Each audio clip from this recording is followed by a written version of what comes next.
Aziz yurtdoshlarim, assalomu alaykum. Ayniqsa guvohnomalari va diplomlarini Buyuk Britaniyada tasdiqlatib, hamshira yoki doktor bo'lib ishlashni orzu qilgan kasbdoshlar. Sizni diqqatingizga bu video.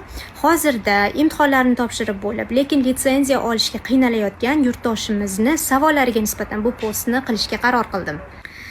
Azizlar, imtihonlarni topshirishdan oldin GMC ga ro'yxatga o'tasiz. Ro'yxatga turishingizdan oldin shu narsaga amin bo'lingki, siz o'qigan oliygoh dunyo tan oluvchi tibbiyot oliygohlar ro'yxatidami? Agar shu ro'yxatda bo'ladigan bo'lsa, imtihonlarni topshirishga jazm qiling, topshiring va hujjatlaringizni yig'ing. Bo'lmasa, buni hattoki imtihonni topshirishni ham hojati yo'q. O'zbekistondagi hamma 90% tibbiyot oliygohlari bu ro'yxatda turadi. Hozirgi yurtdoshimizning misollarida esa, masalan, Andijon oliygohini bitirganlar tibbiyot oliygohini, lekin ularning misollarida kulliyot to'g'ri kelmayapti. Shuni hisobiga GMC qo'shimcha qog'ozlar so'ragan. Bu jarayonni yana uzaytiradi, ortiqcha stresslarga, kerak emas stresslarga sababchi bo'ladi.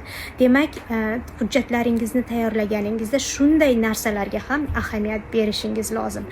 Yana bir ikkinchi nozik masala.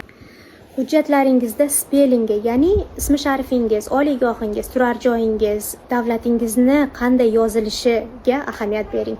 Har bitta hujjatingizda shu narsa